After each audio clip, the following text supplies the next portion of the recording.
I hereby call the Candido County Board of Commissioners in session. Let us all please stand while we say the pledge to the flag.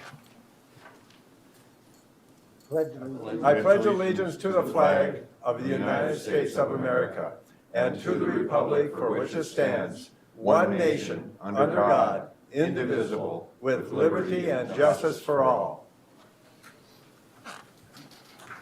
Good morning, everyone. I'd like to thank you to the Candido County Board of Commissioners meeting, and I believe you all received copies of the bills in your Dropbox or by email. If there's no questions or comments, I'll entertain a motion to approve. I will make that motion. A motion by Commissioner Nissen to approve the bills, second by I'll second that. Commissioner Emdek. No further questions. All in favor say aye. Aye. Opposed, same sign. Passed unanimously. We also received minutes from the last meeting, and if there's no corrections or additions, I'll entertain a motion to approve those minutes. Also move. A motion by Commissioner Gardner, a second by Commissioner I Anderson. Okay. Any other questions or comments? Not. I'll call the question. All in favor say aye. Aye. Opposed, same sign. Passed unanimously. Next, I would like to call on Mr. Mel Oldens. And you, there you are over there. You have some bid letting opening for us, and Mr. Oldens is the Director of Candido County Public Works. Yep. Thanks, Mr. Chair, members of the board. We have a bid letting on County Road 8. It's project number SP 34-608-027. It's basically from the city of Candido north up to Spicer, up to our County Road 10, Lake Avenue South. So it's a federal, on that note, it's a federal project, so we'll be opening bids today, and then we will recommend award at the next meeting. We will not come back and recommend award today. Okay. So we'll be opening bids in alphabetical order, and the first bid is Central Specialties out of Alexandria, Minnesota. Their bid is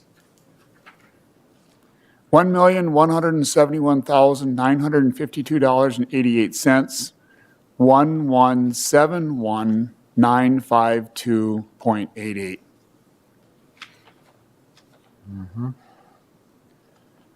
The next bid is Dunning Incorporated out of Princeburg.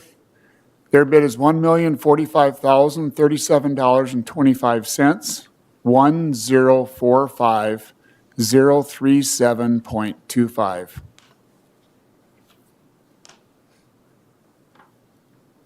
And the last bid is Knife River Corporation out of Sauk Rapids. Their bid is $1,263,649.14, 1263649.14. Okay. So, Mr. Chair, that completes the bids received for this. And once again, we will review the bids and come back at the next board meeting for recommendation on award. Thank you very much, Mr. Oldens. It came in out somewhat close for a change. And we'll see you next board meeting. At this point, I'd like to call on Mr. Thorson, our Facility Maintenance Director. One more. Oh, you got one more? Yeah, this is an award for that we opened. Oh, yes, please. Jumping ahead. Mr. Chair, it might be easier if I'm up here, just Yes, for the please. sake of. So you've got an executive summary in your board packet. Yes. This is County Road 4 from just north of Lake Lillian north up to our County Road 20 to the S-curves. We did let bids at the March 16th board meeting, and we had 4 bids received.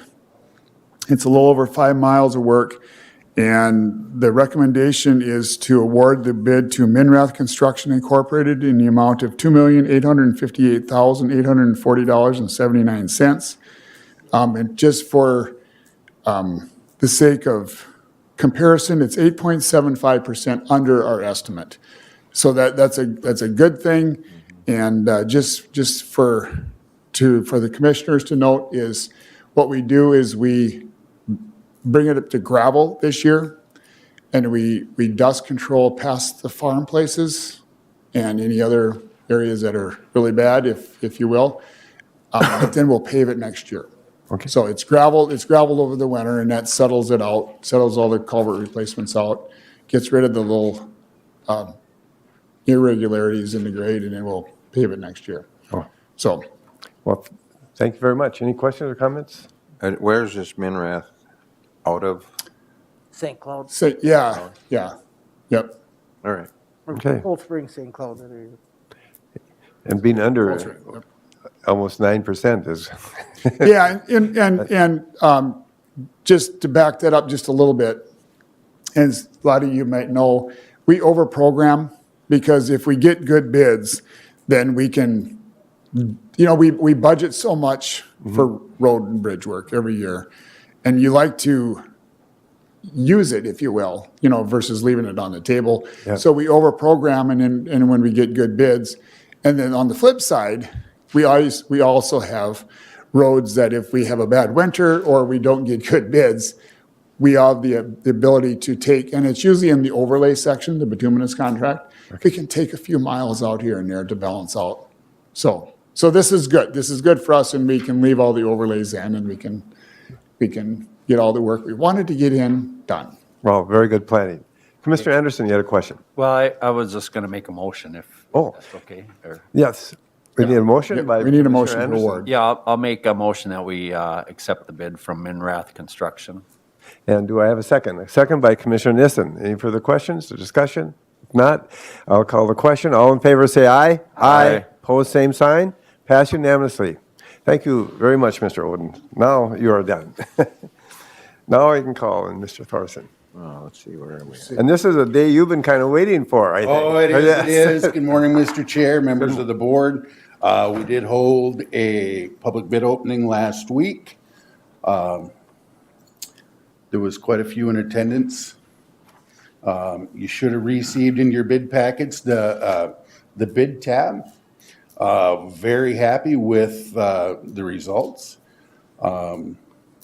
We are also quite a bit under what we were figuring for budget. So at this time, I guess I would like to proceed and ask for approval to award the bid to McDowell Companies out of St. Cloud for the price of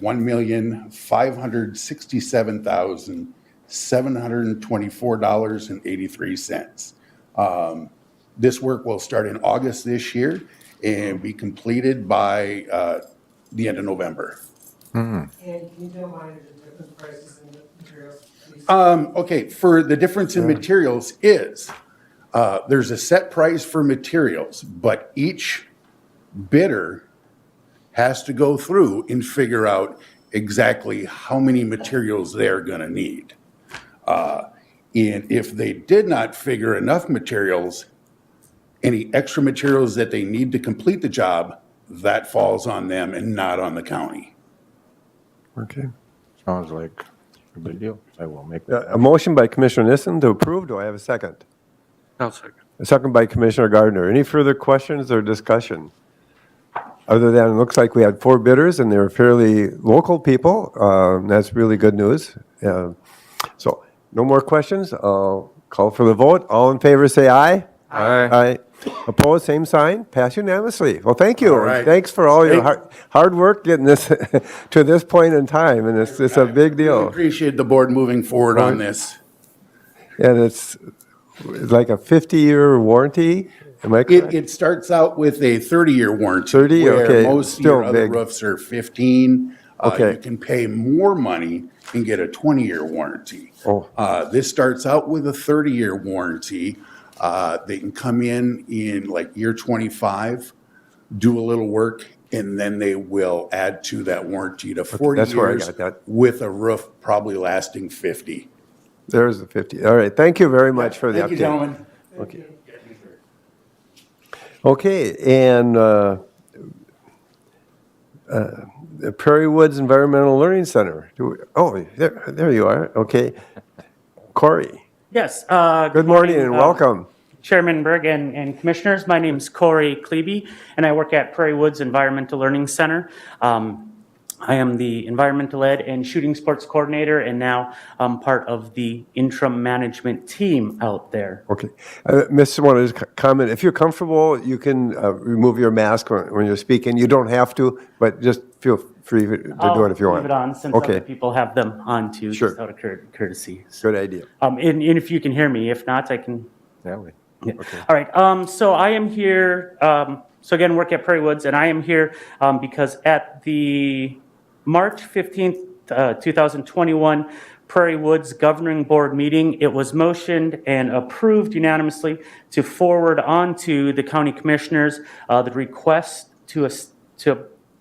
to approve previously established hunts that have happened at Prairie Woods on Candioi County property.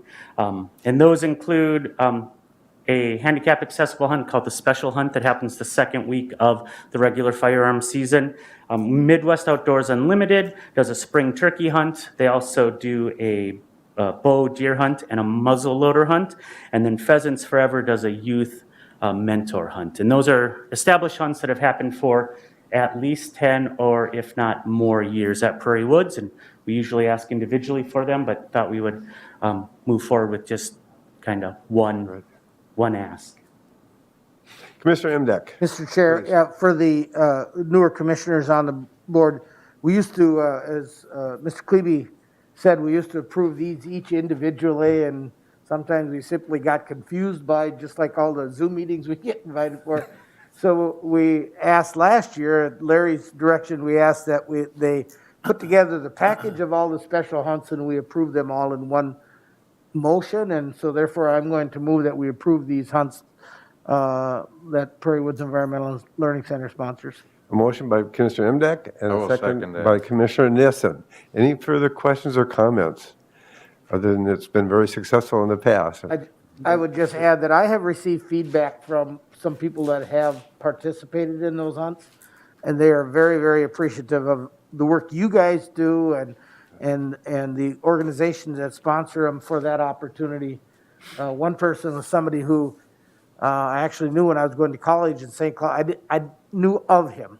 The family went to the same church we did at St. Cloud while I was in college in the early 80s or late 80s. And then he subsequently had a bicycle accident that left him paralyzed. And he comes out here to this hunt, I think on a regular basis, and ran into him one time, and he was really appreciative of what's offered. So thank you guys for the work you do. Any other questions, comments? If not, I'll call for the vote. All in favor, say aye. Aye. Opposed, same sign. Pass unanimously. Well, thank you so much for coming and taking your time here and putting this on. Much appreciated.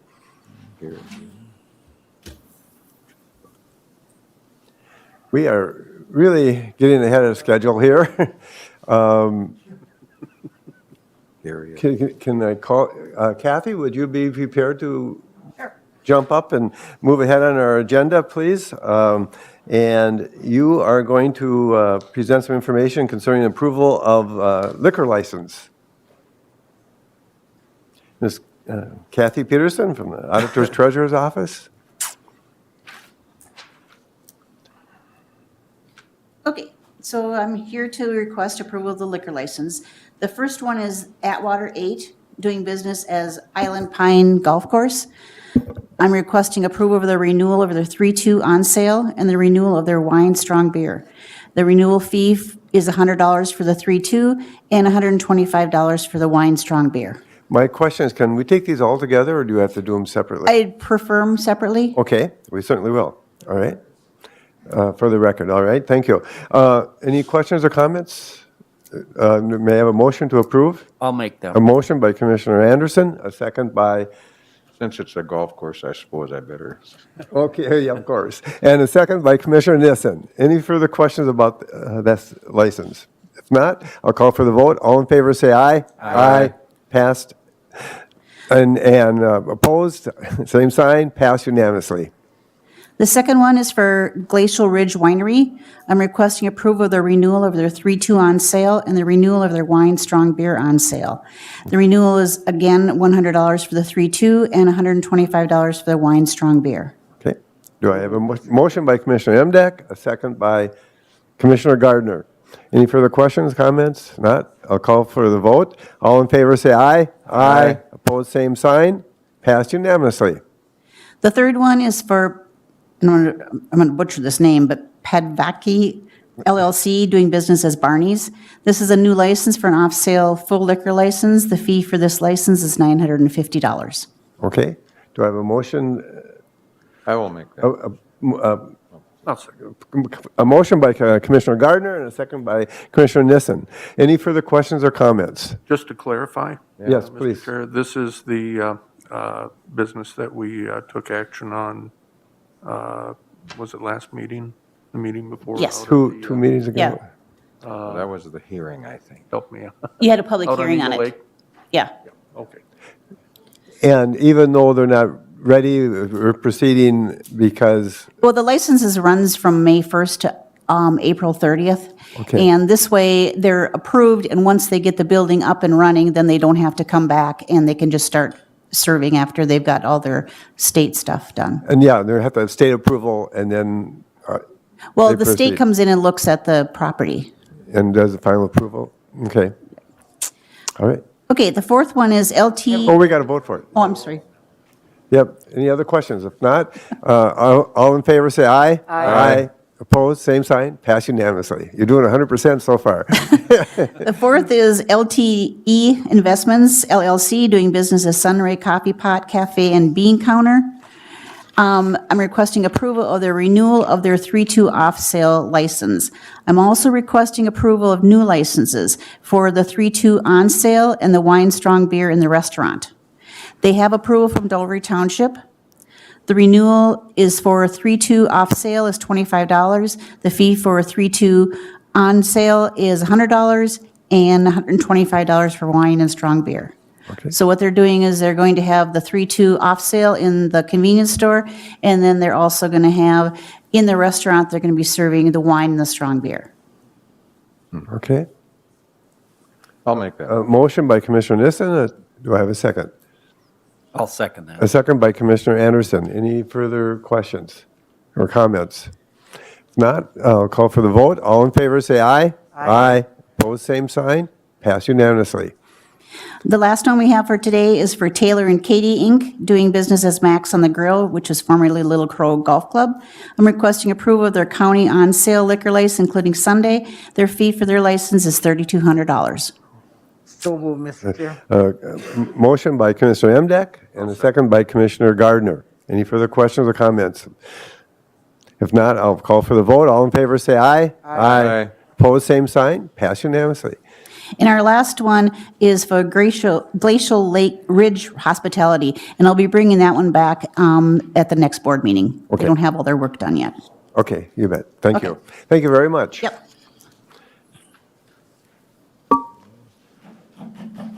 See, Mr. Gear is here. As you noticed, we're moving along pretty fast today for a change. Okay. So as soon as it gets all cleaned up there, and it looks like it is, thank you, Kathy. Mr. Gear, please come forward, if you will, and you have an award of a contract. Yes, that is correct. Thank you, Mr. Chairman. And I am here this morning, Gary Gear, Environmental Services Director, to present the recommendation for the award of the county project LF-PH 8A-21, and that's Phase 8A for the cell construction up at the landfill this summer. And we did receive 3 responsive bids for the project, and having reviewed those, the prices ranged from $1.3 million to $2.2 million, and the engineer's estimate was $1.7. And so at this point, Bursky Excavating of Rice, Minnesota is the lowest bidder, and at a confirmed price of $1,302,622.55. So having had our engineering firm, ECAD, Environmental Consultants and Designs, review the bids, we would then, everything is in order with their bid and that number. So the recommendation would be to have the county board approve that lowest bid of Bursky Excavating Incorporated of $1,302,622.55. Okay. Do I have a motion? A motion by Commissioner Gardner, to approve the bid. I'll second. A second by Commissioner Emdek. Any further questions or comments? Well, the bids keep coming in low. That's good. Good day so far. that's a good day. All right. I'm going to call for the vote. All in favor, say aye. Aye. Opposed, same sign. Pass unanimously. Thank you very much, Mr. Garrett. Can you tell a little bit where the lines will be at and where part of this landfill? Yes, this cell is, I guess I don't have a map with me, but it's stepping north from the working phase that we are currently involved or completing. So it's, as you pull into the scale house, things are kind of unseen now because we're going, the slope that you see in front of you is the finished slope, and then we're over the top of that, and then each phase or each cell will be going north as we continue to accept waste. So that is the location. All right. All right. Good. Thank you. Thank you all.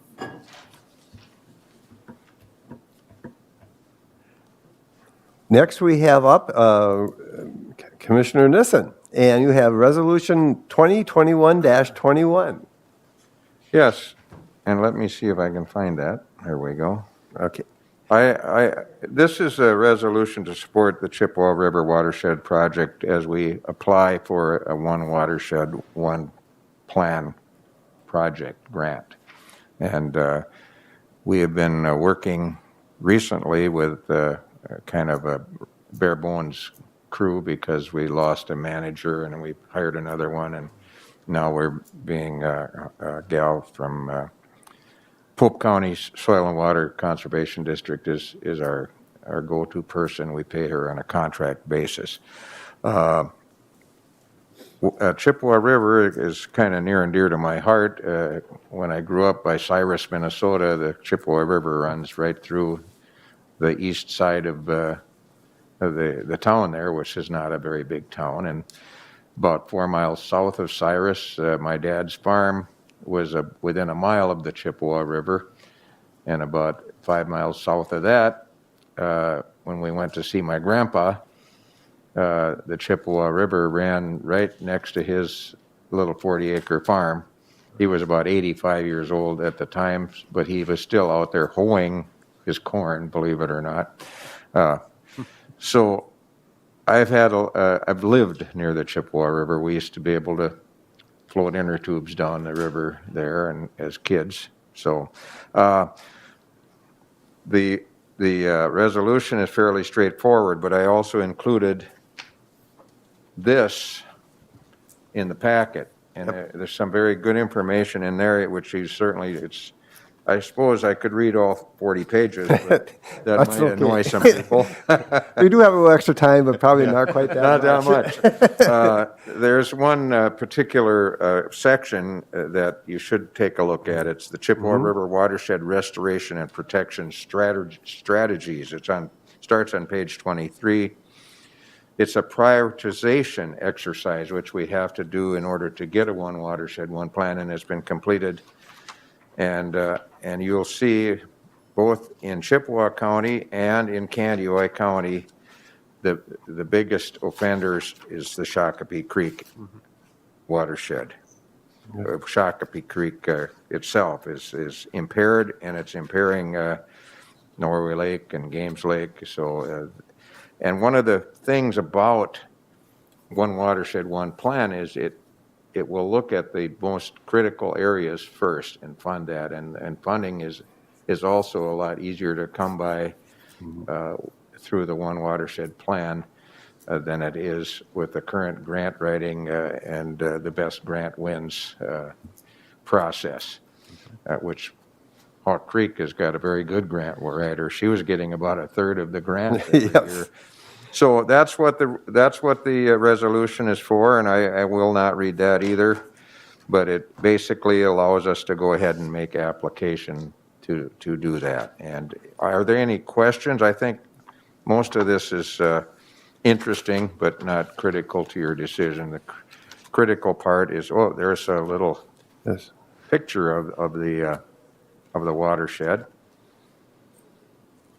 and Candioi County is where? So, Mr. Chair, What's this? Please proceed. That's a different, Yeah.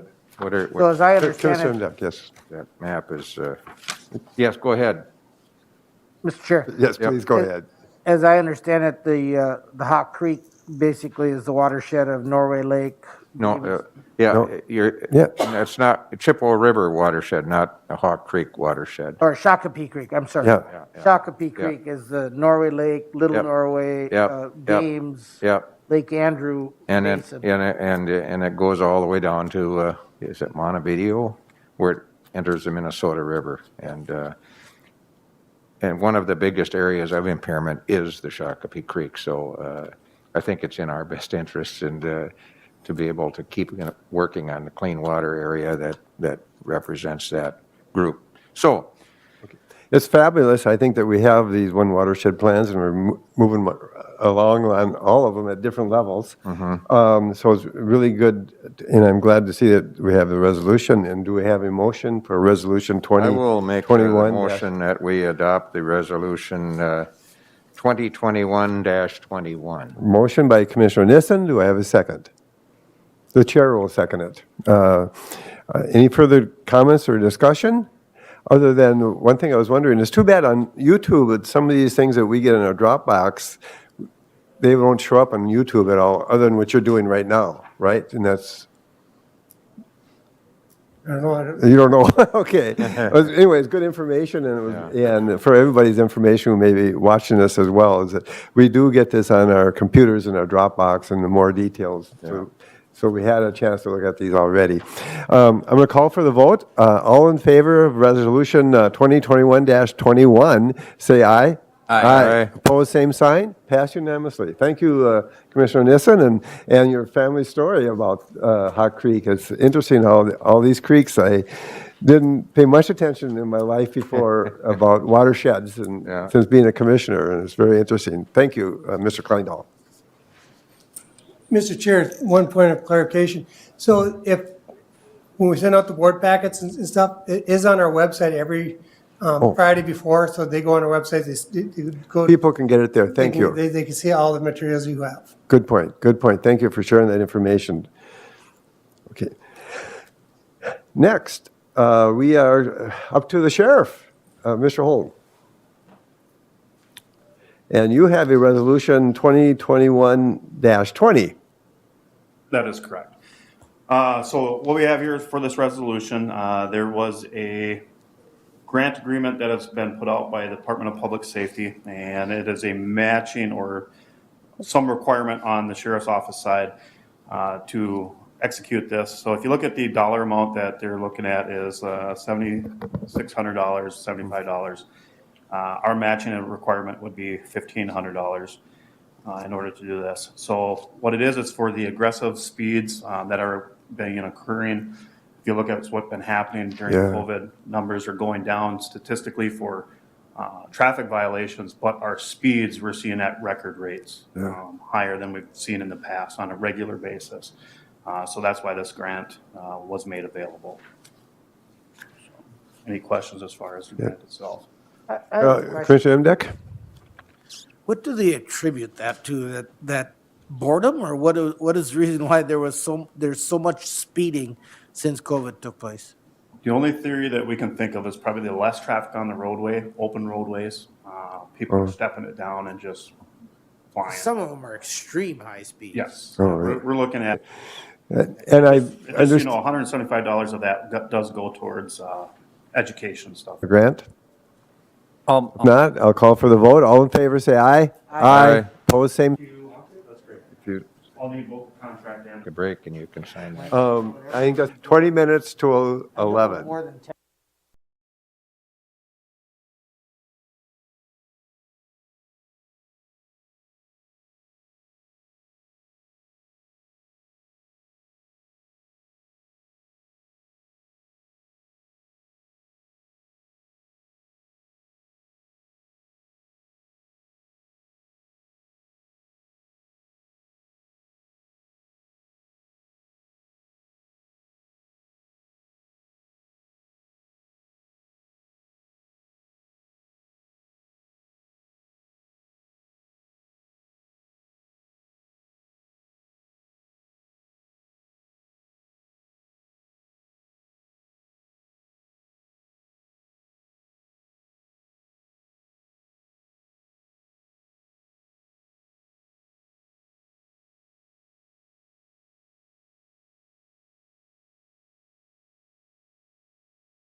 I hereby call the Candidac County Board of Commissioners back in session.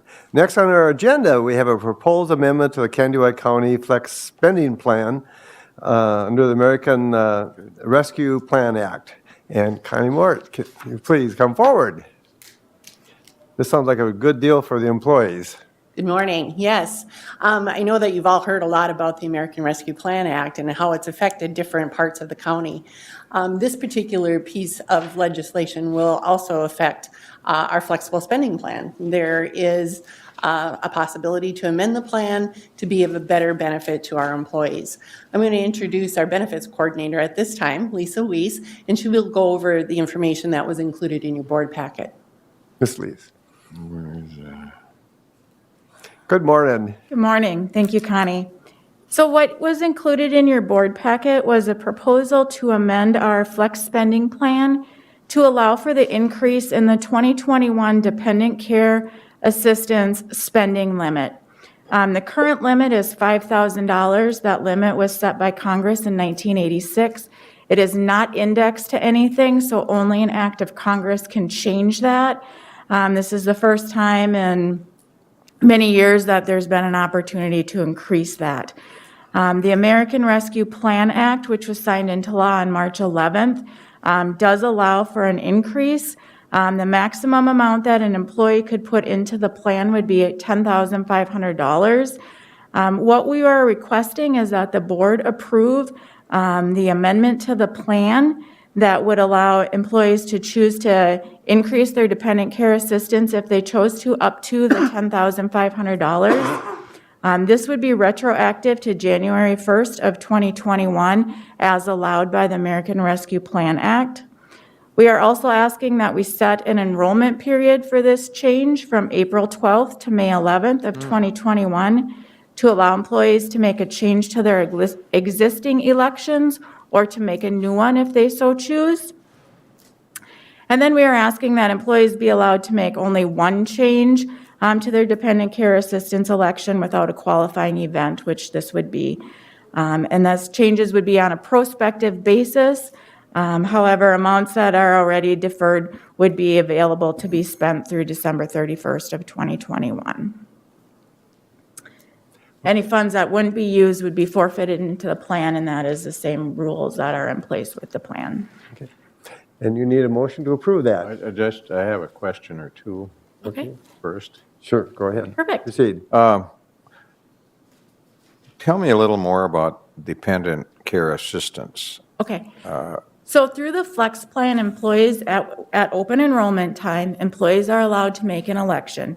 They can choose to have anywhere from $0 up until this change, $5,000 deferred from their paycheck on a pre-tax basis. So they are saving federal, state, Social Security, and Medicare tax on those dollars that they choose to defer into the plan. There's very specific IRS rules that state who is eligible, who is an eligible child, what expenses are eligible. And the way the dependent care assistance works is those dollars have to be withheld from the employee's paycheck before they can be reimbursed. So there's no risk to the employer that an employee would submit $10,000 worth of expenses, get that reimbursed, and not have it withheld. So dependent care assistance works different in that way than the medical expense reimbursement piece. Okay, and one But- other question, and that there's no cost coming out of that $8 million for this? Okay, that comes out of the employees. Correct. And the reason for the employee to want to do this is they're reducing their taxable income. So they're not paying federal, state, Social Security, Medicare. The flip side of that is for us as an employer, we're not paying Social Security and Medicare dollars on those dollars that they choose to elect into the plan. Okay. So that's the benefit to the employer. I have a question, and the money they put in there then, do they have to use it or lose it? Yes, They do. Yes. That's what I thought, like the rest of the plans. Okay. correct. Roger was waving. Commissioner Endek? Yes, I'd have a question too. A couple of them actually. Does dependent care also include elder care? Like, let's say next year when Tracy has to take care of me, that she can do that? Good question. Yeah. There are very specific rules that the IRS has set, and some of those things may qualify, yes. And then the other one is, I assume this is not a permanent change. It is not, however, there is speculation that this may be an opening that would allow Congress to consider making some changes on a permanent basis. Like I said, it's currently set by Congress in 1986. It wasn't indexed to anything, and that's why it's never changed. Mr. Chair, if I may continue, I would certainly Please support continue. This change in, what are we calling it? Flexible spending. The flex spending increase. Okay, motion With a motion by Commissioner Emdek. Do I have a second? A second by Commissioner Gardner. Any further questions? I have one, if I can remember what it was. Please proceed. Say if one of you folks would put 10,000 away, is that, you have to spend that 10,000 that year? Yes. Okay, so you can't, okay, And if you don't, you lose it. yeah, Yeah. So there's Okay. risk involved, but Yes. you calculate, especially with child care, or dependent care, rather, you have a lot better idea of what you're going to actually spend compared to health care Yes. type of thing. Any further questions? If not, I'll call for the vote. All in favor, say aye. Aye. Opposed, same sign. Pass unanimously. Thank you for being on top of this and looking after our employees. And it's a good news, it's not a major impact financially, and it's a benefit to our community as well. Thank you. Thank you. Yeah, we do have a little bit of time here today to get it signed right away for you. yeah, we're almost, what do we got left?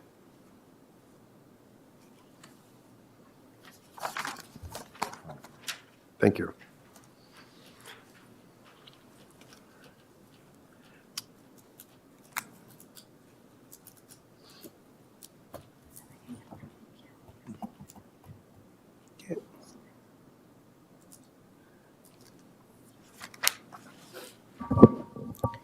And now I'd like to call on Administrator Mr. Kleindahl, and you have 2 or 3 issues. Few things. Situations. Mr. Chair, members of the board, March 17th, 2020, you invoked a temporary work from home agreement for our employees to allow them to work from home. At that time, there was an emergency declaration made by the governor that if you can work from home, you must. On April 15th of this year, he is lifting that order and making it as a stronger recommended that employers do it. We're asking the board to rescind that temporary work from home order.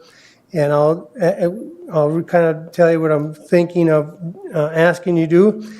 As of April 15th, 2021, due to the change in the governor's order, we'll be transitioning, going to a hybrid approach from April 15th to May 28th, 2021, to slowly bring all of our employees back in the office if they're not already in the office now. This transition period will allow for more time for employees to get vaccinated. Mask and social distance will still be required when they return. If necessary, supervisors can require employees to report full-time to the office as of April 15th. Plans are to end the temporary work from home policy that was put in place due to COVID-19 on June 1st. So we would give our employees a notice after today's meeting, and from April 15th to June 1st, we would transition that. If a supervisor needs an employee to come in before that, they can require that. Most of our employees now, just for you and the public who are watching today, are already back in the office. Over 75% are back in the office full time. We're continuing to work on a remote policy that we hope to bring to you as a board early this summer, to develop a policy to allow our employees to work from home on certain circumstances. And how do we do that? And we want to make sure we do get it right we want to put the criteria in place. It's not just, having a carte blanche and everybody who wants to work from home is going to be able to do it. They have to be able to do it. There's certain jobs that you're not going to be able to do it. We want to make sure that positions that need to have strong teamwork or supervision have that. We want to make sure that employees are in good standing. And we also want to make sure that the work environment that's going to be in their home would meet the criteria. When we had the declaration of emergency that is still in place and still will remain in place, when that happened for this order, some of the criteria and requirements were waived because of the emergency order. And now as the new executive order, the governor is lifting that requirement that if you can work from home, you must on April 15th, and that's why that day was picked, to help start the transition from April 15th until June 1st.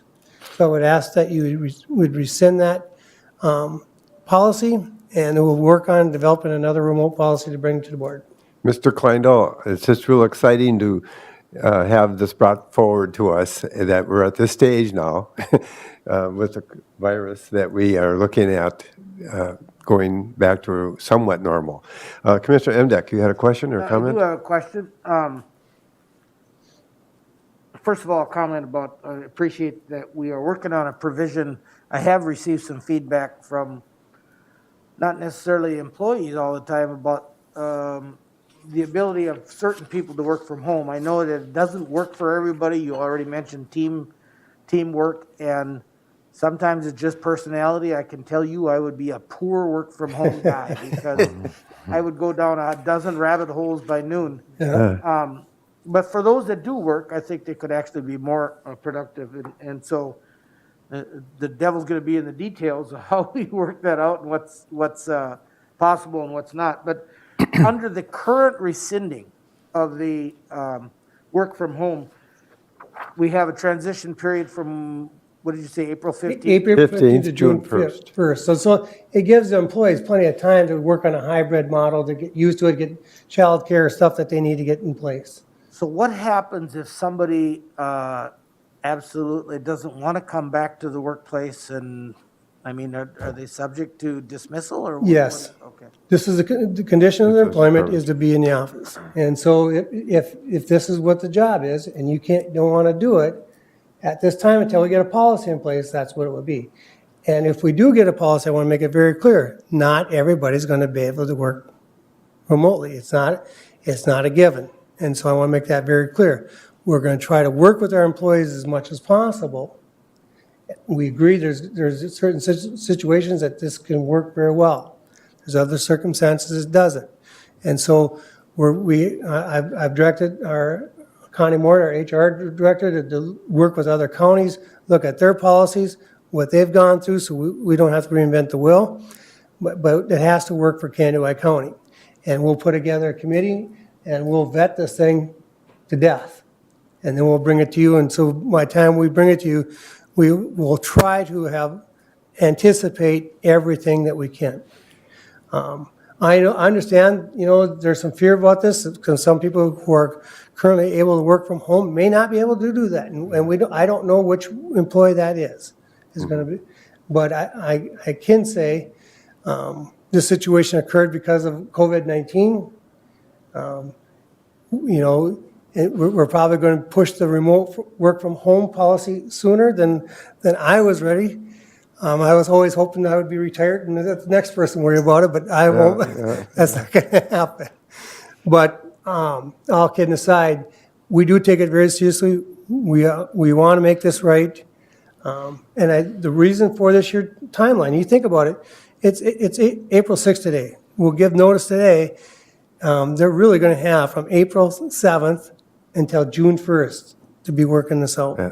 And I think it's a fair plan. Mr. Chair, I would move to rescind the work from home policy and adopt the transition policy as described by. Thank you. Motion by Commissioner Emdek to move that we start transitioning on April 1st and try to complete that transition by June 1st to come back into the office. Do I have a second? A second from Commissioner Gardner. Any further questions or comments? Is it April 1st or April 15th? April 15th. 15th to June 1st. Yeah, because that's when the governor's order, I'm going to give notice.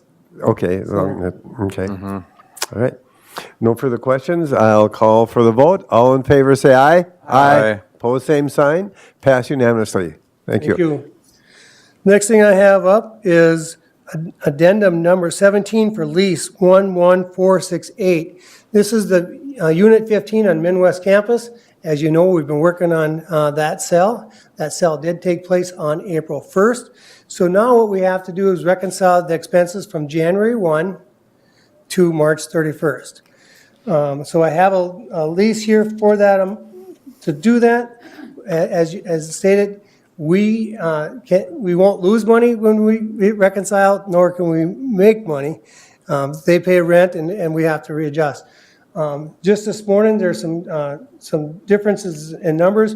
So what I would ask the board is you approve that we sign the addendum number 17 based on the recalculations of the reconciliation from January 1 to March 31st. And we're about $3,000 difference that came up, and they're just questions, and I just have to verify it. It came up this morning when I was in this meeting, and I didn't have an opportunity to verify it. So if you would grant that, the permission for the chair and the administrator to sign this on the condition that we come to agreement with the state of Minnesota on that dollar figure, I would ask for that today. Commissioner Gardner. Mr. Chair, I will so move the approval of the amendment as conditioned. Motion to approve by Commissioner Gardner. Do I have a second?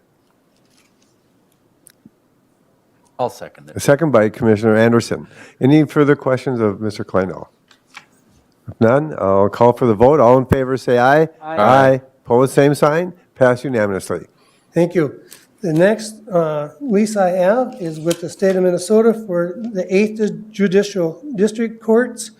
As you know, we lease space to them, and we just finished a 5-year lease that will be ending on April 30th. I have negotiated with the state of Minnesota. Their current lease amount is $11.85 a square foot. I increased that to $12.10 a square foot. And so it's a 5-year agreement, lease. They're good tenants. We have a good working relationship with them. So this lease would be from May 1st, 2021 to April 30th, 2026. I will move that we adopt that lease agreement. A motion by Commissioner Nissen to approve the lease agreement with District 8. Do I have a second? Second by Commissioner Gardner. Any questions or comments? My only question, Mr. Kleindall, is it's a very detailed lease, 14, 15 pages, and it's every 5 years. Basically, all the details of the lease are similar except for the dollar figures? Correct. Okay. The state of Minnesota has a template of what they require. Okay. And the district has their own lease agreement person. And so theirs is different than what the real estate agent from the Midwest campus people. Okay. Commissioner Nissen. Just a curiosity, are they back in business at holding trials and so forth at the courthouse, or is that still on? It is, okay. No further questions. I'll call for the vote. All in favor, say aye. Aye. Pose same sign. Pass unanimously. A couple other things I just wanted to update on administrative updates. Yes. Working on our reopening plans as we continue these phases. Mr. Berg had talked about, it's nice to see some things changing, and I'm kind of continuing to update what we do with our employees and what we need to do for meetings and stuff. And so we're slowly starting to open up our meeting room spaces for our employees. Currently, we're not allowing agencies from outside to come and use our space.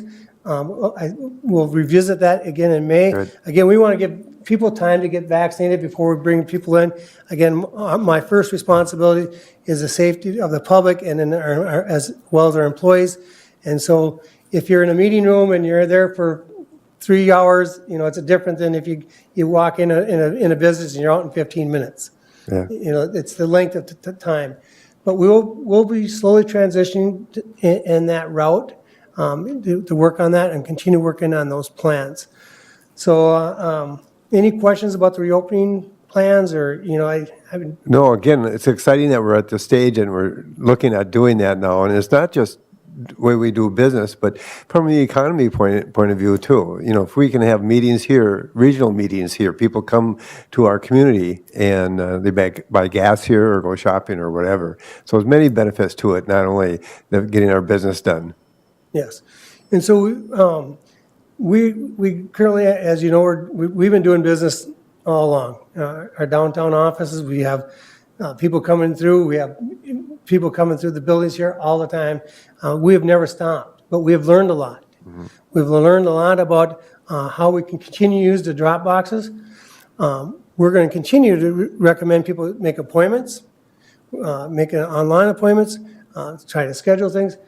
Those things are very beneficial. Earlier during the break, we were talking about Zoom meetings. It's good. It's really nice to have in-person meetings, but there's going to be places that we can continue to do these Zoom meetings. And I'm hoping that the state of Minnesota continues to allow us, with our employees, to have some Zoom meetings with our clients. Oftentimes, if you have to drive 200-300 miles to go see somebody, and it's a 30 to 40-minute meeting, and you turn around, maybe we are able to provide better customer service once in a while having a Zoom, but doesn't mean you don't every once in a while go up and have face-to-face. I hope DHS allows that flexibility, and the state of Minnesota does. I hope it allows some flexibilities when we have meetings, public meetings, that maybe not everybody is able to drive in to a meeting, and how can we have these Zoom meetings? So those are things that, as we go through, that we'll look at of how do we want to address that, and I think you guys will be playing a very big role in that. Okay. Switching gears, on April 17th from 9 a.m. to 11 a.m. at the Recycling Center, West Central Shredding will be having a free shredding day. If you bring it to the old recycling center, you drive up, we'll pull it out of your car, we'll throw it in the shredding box, and you're on your way. It's Earth Week that time, and so that's a good opportunity. If any of you would like to attend to help unload vehicles, we've done that in the past. It might be something you want to do. Or direct traffic? Yes, proceed. Would you repeat the date and the hours again? April 17th, 9 a.m. to 11 a.m. at the old recycling center across from Taunton Field. It'll be a busy 2 hours. Mm-hmm. Yeah. And there's no cost. There is no cost for paper. Okay, any other further questions or comments? Thank you for the great updates, very positive stuff. I'd like to call on Commissioner Gardner at this point. I understand you have an appointment to a committee? I do, thank you, Mr. Chair. It's my pleasure to nominate my friend Peggy Karsten, actually a former neighbor of mine back when we used to live in Sperryville back in the day. She's agreed to serve on the Extension Committee from District 2, and I would move her nomination forward. Okay. Do we have a second for that nomination? I'll second that. A second by Commissioner Emdek. No further questions or comments. I'll call for the vote for this appointment. All in favor say aye. Aye. Passed. All opposed say aye. Passed unanimously. Thank you. It's good to get those filled up. Anything on your calendars anybody else wants to bring up besides the shredding? Nothing at this time? Well, then we'll start on our committee reports, it looks like. And Commissioner Gardner, you want to start with that? I certainly can. Thank you, Mr. Chair. A couple of things real briefly. I want to point out the Humane Society being open to the public and all of that available to the public. They're currently still doing appointments only for adoptions. They're starting to see numbers come back up into the shelter, but the thing that I really wanted to point out is that it is highly unusual for a shelter of its type that is essentially available to the public and not a private shelter to have what are considered to be exceptionally low euthanasia rates for the animals that are coming in. They are currently looking at they had 0 euthanasias last month. And they're currently running in the neighborhood of 2 or 3%.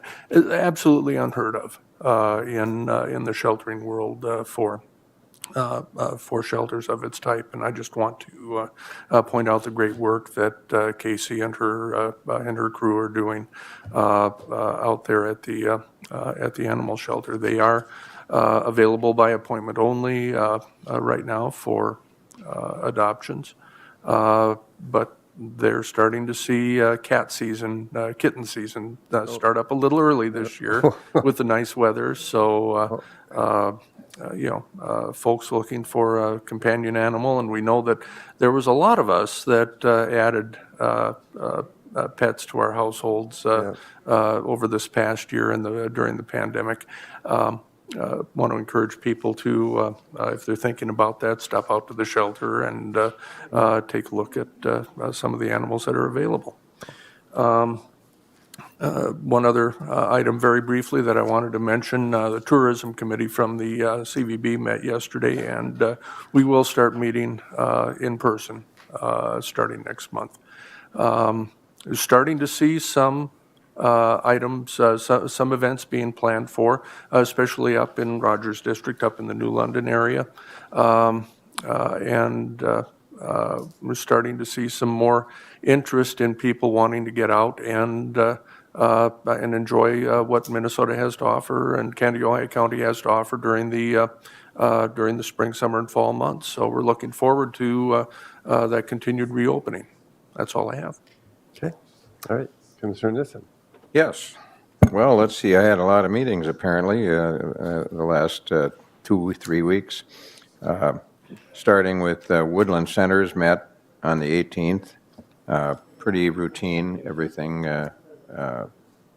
nothing unusual. We did decide to have a in-person meeting for our annual meeting out at Prairie Woods in June. Then we had the Chippewa River met, and much of what we talked about was what I talked about earlier today in regards to the One Watershed, One Plan, and making applications for that. On the 22nd of March, we had the CPT meeting, and we have our office manager, human resources person is suffering from migraines, so she's asked for a temporary leave of absence, and so we had to work out, the personnel committee had to meet and talk about how to handle that. Otherwise, CPT is humming along at a good rate. I think and I don't remember the number now, so I probably shouldn't say, but we're going to pay some back monies again to the counties for out of our profits this year again. Do you remember? HR. Hmm? Put it in their HR system. Okay. Anyway, so that was CPT in Hawk Creek. I have that meeting down on a Monday, and I had a lot of those. I'm trying to remember whether that's that was the policy committee meeting. Yeah. And we met over at the not Public Works, but the Rescue Squad meeting hall. Had a good meeting, talked about a lot of things. And West Central Industries also met that day, so it was a busy day from morning till night, plus driving school bus. No, I didn't drive school bus. We had the day off for that. So we had the, what do they call it? No, we did work that week. It was the next week we had a spring break at the school, so.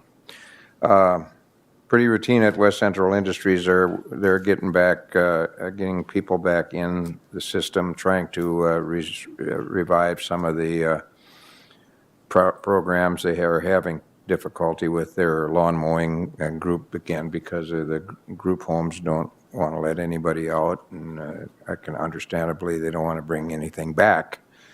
And plus, traveling to locations to mow lawns, there's not enough social distancing room in the average van to do that. But I think they're actually going to do some work, and they're going to plan for maybe a reduced crew so that they can put them in the van and still have some reasonable social distancing. Let's see what else. Mid-Minnesota Rural Transportation Coordinating Committee met, and we talked about a lot of things there too. Volunteer drivers was the big thing, and I think we had maybe saw in the Wilmer paper about how the need is for volunteer drivers, and also to tell your congressman that they need to restore how they get paid so they don't have to pay taxes on their mileage, which is all they actually get paid in the first place. So it makes it difficult to recruit somebody if you're already paying them not very much, and then you take take that away in taxes. So the next day, the Mid-Minnesota Development Commission met, and that's a group. Michelle Maratsky works for them. She was here earlier today. I have to say that I'm pretty impressed with Eric Day's work and how he runs things. And also we have a new hire, and I'm sorry, my senior moments come, I can't remember his name, but the new hire that they just hired is doing a great job also with coordinating the transportation part of it. So things are going well there. Got it. Oh, yeah. I did have a meeting with a couple of county town board members from the project we're working on, St. John's and Mamre Township officers that wanted to meet with me regarding the American Rescue Plan monies. They would like a little help there, and we need to talk about that sometime down the road. Hawk Creek Watershed District folks met over in Maynard and talked about, so we met with Heidi. Is it Heidi? Yeah, Heidi. That's Heidi, yep. We got Holly at Chippewa, and we got Heidi at Hawk Creek, so you got to think about that. Fairly routine meeting. We did talk about some of maybe the earlier conflicts between the Hawk Creek staff and the policy committee, how that's all working, and I think we made some progress there, so hopefully everybody will be able to get along, and so I'm getting down to just about all of that. Emergency Services Board. I had a quick question, Yes. if I may. Whereabouts are you as far as what kind of joint powers or? Yes, agreement? and that one, did we, yeah, thank you for asking that, because we did resolve that. We're going to go with the joint powers entity as opposed to the joint powers collaborative arrangement because of the complications of having to bring back everything to each county and each soil and water conservation district before we could take action. And with a joint powers entity, which, by the way, Chippewa River going way back, has already set up the joint powers entity going forward. We have soil and water conservation district and the county commissioners on that board too. So we're kind of got that one taken care of. There'll be other things. Obviously, we're behind on a lot of the One Watershed, One Planet Chippewa River, but we did go with the joint powers entity for the simple reason that the management won't have to take every single thing back to each county board and each soil and water conservation district. That'll make it a lot easier to work with. Good plan. Emergency Services Board, I sat in on that, and so did Steve. We had a new commissioner thing after the regular meeting, and Steve took that in. I had to go drive school bus, but he actually filled in for one bullet point on the last item we talked about of the regular meeting. So I thank you, Steve, for being there for me. You're welcome, lots to And, learn. yeah, Prime West met on April Fool's Day, and fairly routine. We talked again about some of the barriers to us going forward with the county-based purchasing laws not kind of being ignored by Department of Health, and things are still in hold there, but we don't have to. That is something that's going to happen probably next year when we have the procurement starts again for out here, and more to come on that. And I believe that takes care of me. Okay. And Commissioner Anderson? Yeah, most of mine were routine, but let's see. I met with them. I meet with Atwater Help for Seniors on Wednesday, the third Wednesday of the month, and it's just kind of a volunteer thing that I'm doing there. And then we met with Pioneer Library Systems on the 18th. That was basically a routine thing, but then they want to remind people that the libraries are open. You get about 15 or 20 minutes to go inside, and they limit the number of people that go in. I met with the Drug Force Coalition on the 24th, and basically one of the bigger things they're talking about there is the expo that's coming up this weekend at the Civic Center, Friday and Saturday. They're going to have a booth there, and I'll be working there Saturday morning, I think. So I encourage everybody to go. So, okay. And then UCAP, we met with them, a couple different meetings. One was their regular board meeting on the 25th, and then they had another one on the 31st where they invited local politicians to kind of tell them what United Community Action Partnership actually does for people. And then on Monday, which was yesterday, we had a Vision 2040 meeting. So okay. That was it. All right, thank you, Commissioner Anderson. Commissioner Emdek? Thank you, Mr. Chair. Yeah, most of my meetings were relatively routine as well. I did have a State Association of Minnesota Counties meeting on the 19th, and I'm hoping that Donna Hoppert sent all of you Yes. Julie's summary and a reminder that our summer district meeting, I didn't get any feedback from anybody in the district that they weren't comfortable meeting in person, so that'll be likely to be an in-person meeting, but it may change. The venue may change depending. Larry, do you know who was supposed to host this year? It's possible that the host county didn't have a venue, so we might have to do a little shifting of that, but just stay tuned for that. Then we had a Glacier Lake Sanitary Sewer and Water District, and Mel and his staff did a kind of a nice job we have quite a few new members. So we met in person. That was our first in-person meeting for that committee in a year and a half, or over a year anyway. And he took out his whiteboard and drew pictures for us about how that whole system works, both physically and from a flow chart type of a perspective. That was real helpful. And then I've been attending the Blandon Broadband lunches where they talk about various issues on broadband. Had a statewide AIS advisory meeting on the 25th. And then I was out of town for a few days, and we worked with, that's really about it. Yesterday was the EDC broadband meeting, and we've covered most of that already today, so. Okay, thank you, Commissioner Emdek.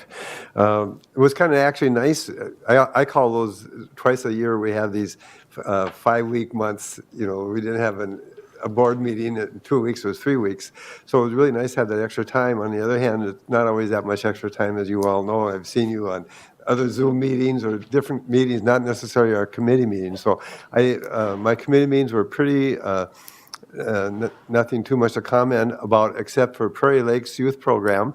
And we've had several meetings connected with that because we did hire a new person. I'm very happy to announce, and her name is Holly Booth, Booth, and she's going to start on April 19th.